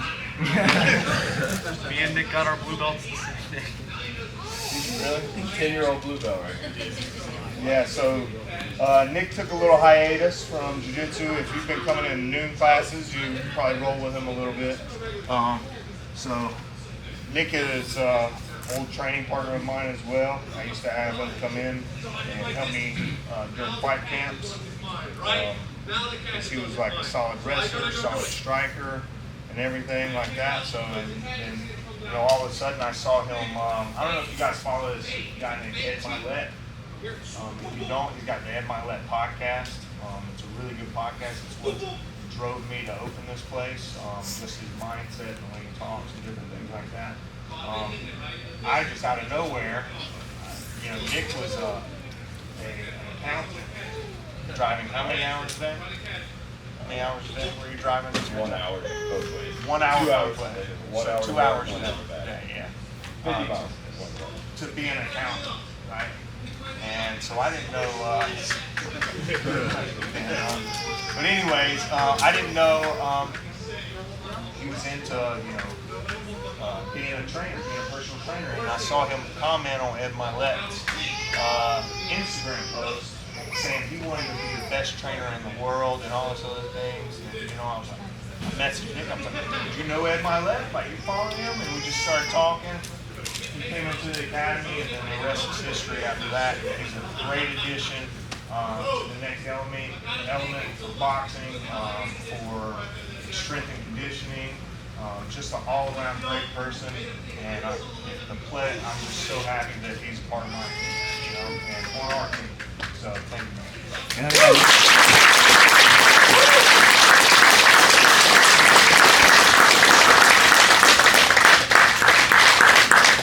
Had some strikes, no? Yeah. They took them off. You did. I mean,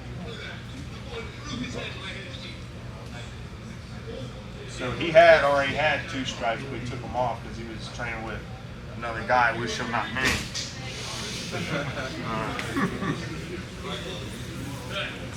He doesn't even deserve the energy in my voice.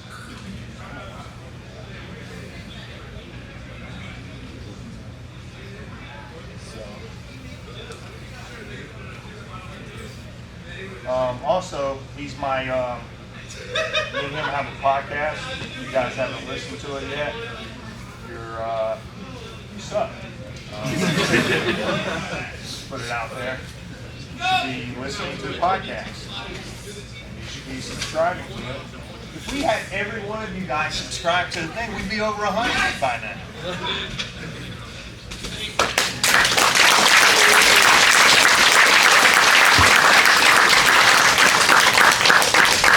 So, Blake, if you guys roll with Blake, he's a savage, man. He's a savage on the mat. It took me a lot not to give him a brown belt just now. That's how good he is. I'm going to give you 2 strikes to him, man, because like you're legit, man, and I appreciate you being a part of our team and training with us.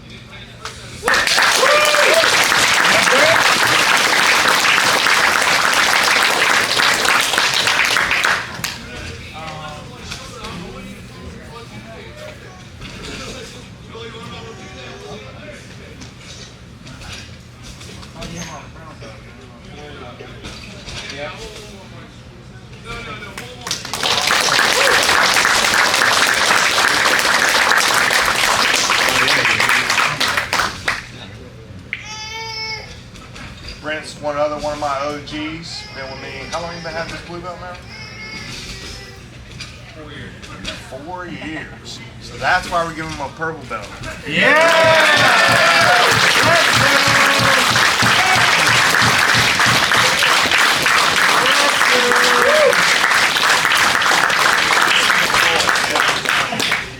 I wasn't gonna give you a strike, bro.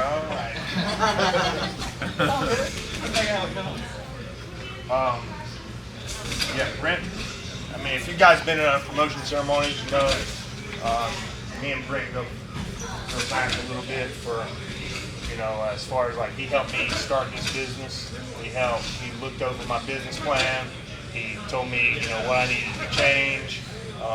He thought I was being overzealous at the beginning of how many people I thought I was going to have. Like, I might want to adjust those numbers there, man. I don't know if it's going to, you know, work out quite the way you think it was. And I did. I adjusted some numbers and different things like that. But it's really cool to have somebody, you know, that you know, that you can count on. Something I had absolutely no clue about, but you know, Brent had owned a couple businesses at the time. So it was really good to have somebody look over my business plan just to give me a peace of mind, right?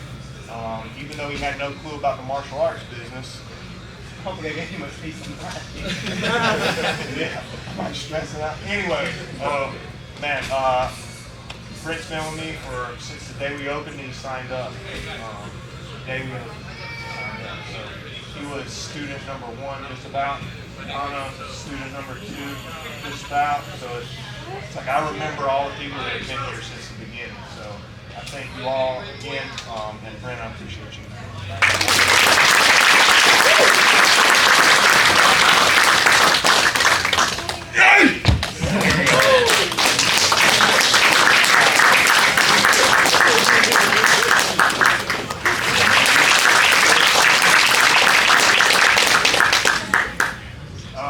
This is another one of my homegrown guys. He's been with me since white belt. So he'll probably be my first white and black belt. More than likely. So I will.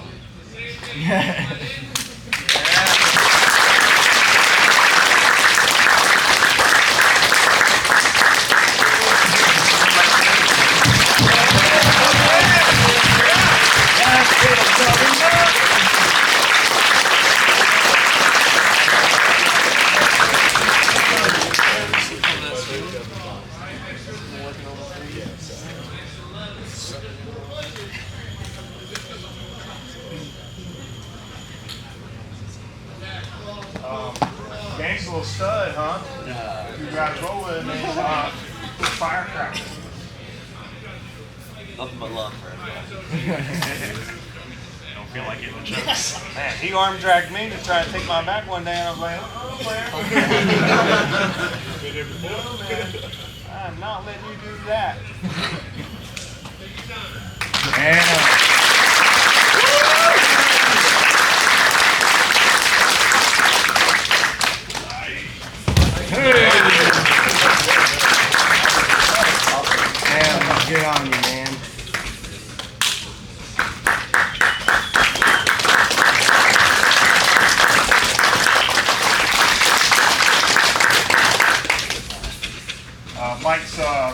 been a long time student of mine, and I do privates with him every Friday. We've been doing privates every Friday for over 2 years now. So it's, every now and again we'll miss a Friday, but so a lot of, his game is, a lot of my game as well. So he's catching on. He's slow to progress. He is older. He's up to 40.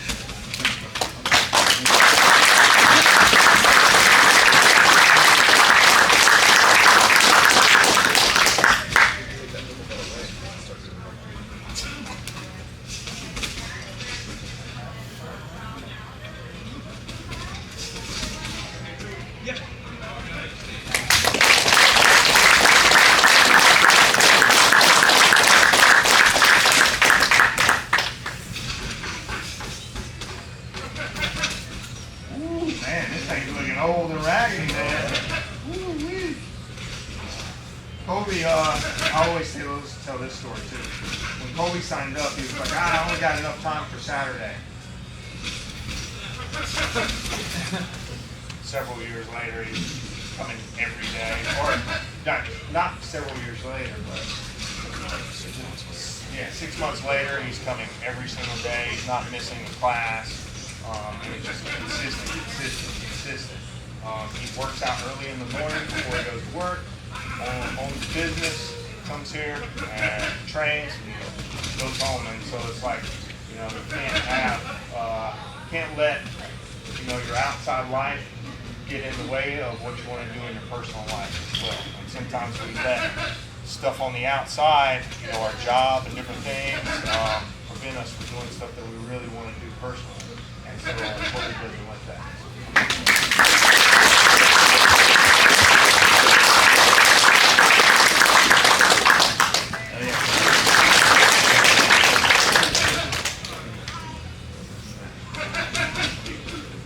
And sometimes Victor be hitting 2 days, he'll be coming in the morning at 8 a.m. and be coming at 10 noon. I want you to do your stuff right.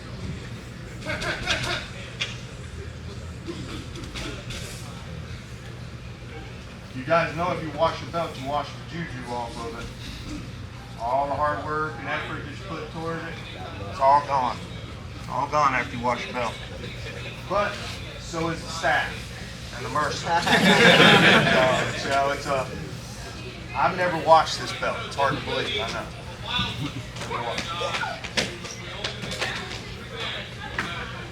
Who knows what it's got on it, bro?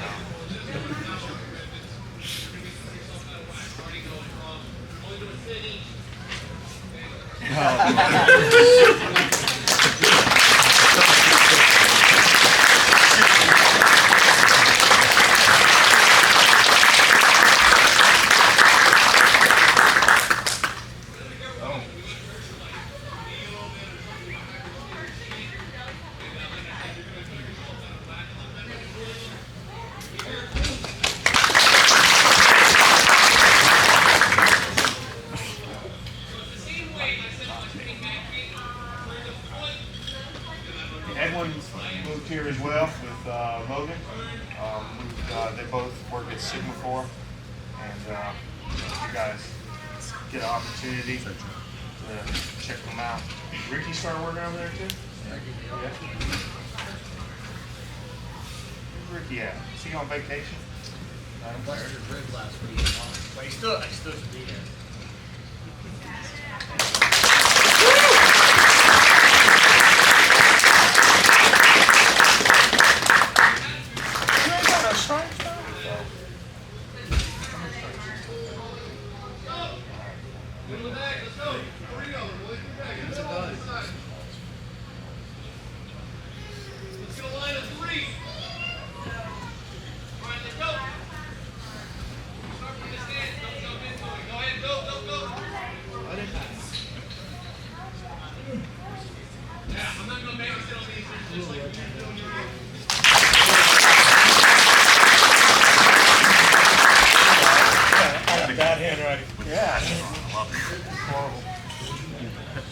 Brad's been with us about 1.5 years now, and going on 1.5 years, about 1 year and 3 months now. So it's really awesome to see. Brad's also, business owner as well, and constantly busy, and finds the time to get in here at noon classes, and private lessons with me every Wednesday, and so I appreciate it.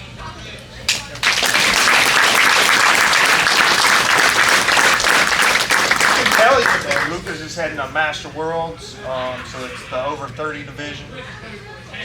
33. I remember that. So he'll be competing at Master Worlds. So if you guys get an opportunity to roll with him, and they can train hard for it.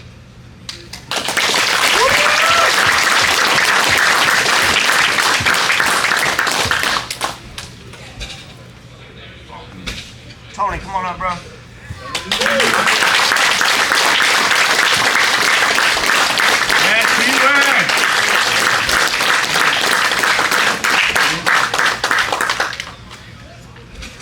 I can't say enough good things about Tony.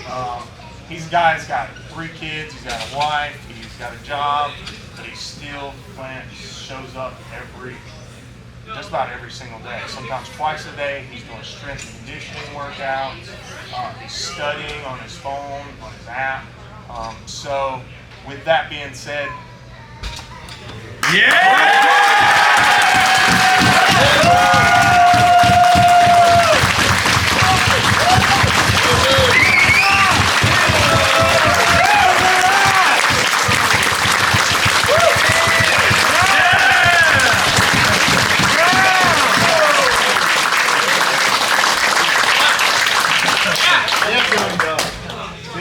this is my first black belt. Woo!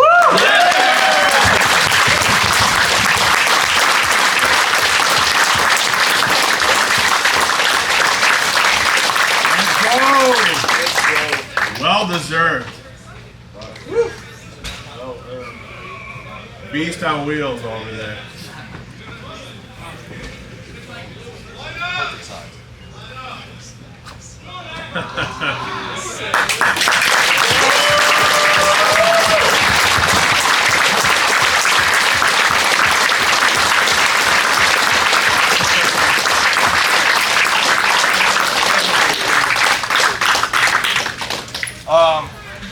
Real quick,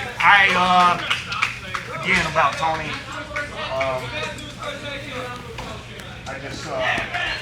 he's a great addition to the team.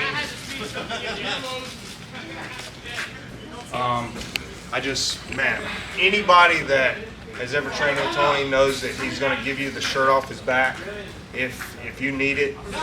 Anytime you want to train, he's available to train. He will drop what he's doing to try to train with you. He will provide great instruction, detailed instruction, which is like very high on my things that I want to see out of a black belt. So, it's truly an honor for him to be my first black belt, and he exemplifies everything that I think about a black belt should be. So, thank you. Awesome.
Don't cry.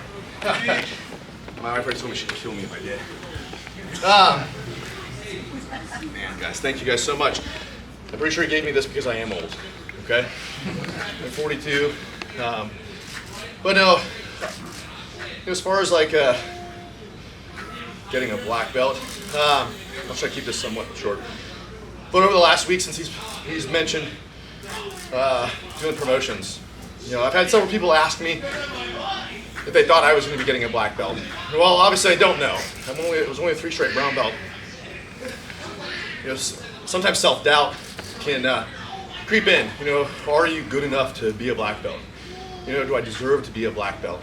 And while I try not to think about that, the bigger question that really kind of came up was, what happens when you do get a black belt? When I get a black belt, you know, do you just say, hey, I've made it to the black belt and I'm to be content with where I'm at? You know what I mean? And for me, personally, it's the one thing that scares the living daylights out of me. I don't want to be an average black belt at all. I want everybody, whether they're here or another gym, to be able to train with me and go, man, that guy is really good, right? He's a phenomenal black belt. I don't want there to be a doubt that I deserve to be a black belt. And so with that, it's my commitment to like all of you guys, to my instructor, that I will continue to walk in those doors every day. And I'm going to continue to give it my all and train, always be learning. Never stop learning just because you're a black belt. You know, DK said it really well. The last couple days, you get a black belt, it's like hitting the reset button, right? You're starting all over again. I would argue that's the way with every single belt. When you get a blue belt, you get a purple, brown, everybody's hunting for you, right? It is like starting all over again, sort of, right? You're just looking to get to the next level. So I hope you guys don't do the same thing with me, right? I'm committed to getting better day in and day out. Same for all you guys, whether you got promoted, got a stripe, got a new belt, right? You should use that as fuel to continue to push and push and push just to get better. You said it again, this is a journey, it's a very long one, okay? It's not easy by any means. I've been injured a ton. There's plenty of days I don't feel like coming in. I've had numerous conversations with my wife every day, or days when I leave, going, I'm done quitting Jiu Jitsu. I've done it at every belt level, all the way through brown. I wanted to quit at some point, right? But you just get it the next day and you come back in and you do it again. So please just enjoy the journey, okay? Before you know it, you will be up here, you'll be getting a black belt, and it goes by like that. So please do. But a couple things I do want to say thank you. One, especially to my wife and family. Man, I'm gonna get choked up. But they have been so supportive of me over the years, countless hours being gone from the house, from events, training at my house, in the garage, you know, like DK said, you know, a lot of you guys don't necessarily know Rayhan, some of you guys might, but man, he was relentless about training. He didn't care when it was, but he made sure he got his training in. And that usually was with me, okay? And I was very fortunate with that. But again, it meant time away from my family. So thank you for your support. Fortunately, it's not gonna stop. I know. So I got her in boxing, so now she realizes what it's like, you know, to get that aggression out. But secondly, thank you to Megan and Derek. Man, they've provided such a great space, great instruction. Like you mentioned earlier, some of you guys are homegrown, right? This is your first academy. And I really wish I could explain how lucky and fortunate you guys are to have such an awesome place, great instruction. Everyone is so friendly. It's not a toxic gym. I've been to them. It's not pleasant, okay? So day after day, I'm so thankful that I get to train with them and that he's my instructor. So thank you so much. And then to everybody else, right? Obviously, without training partners, I'd be a single guy sitting on this mat, not getting better. It's coming in, training with all of you guys day in, that allows me to get better, allows you guys to get better. You guys listen when we try to teach you guys. And again, without you guys, there just wouldn't be Jiu Jitsu. So I really, truly thank you guys very, very much. It means the world. Thank you.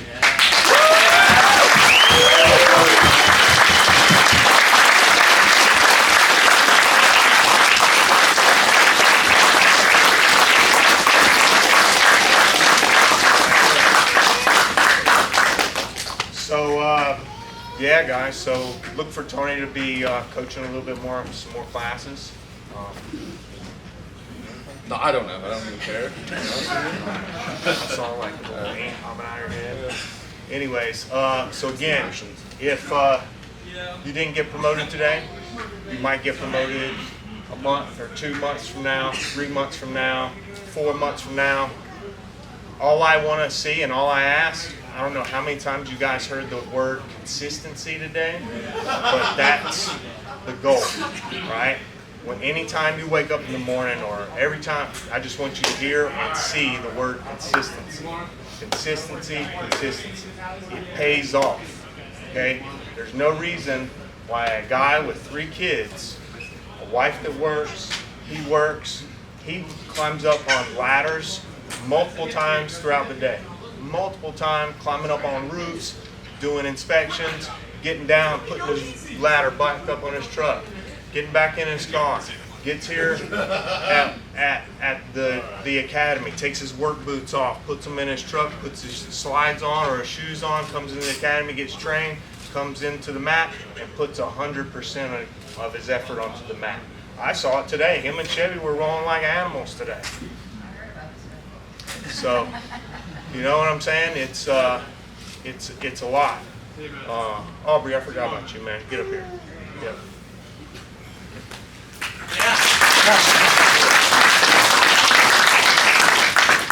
You already had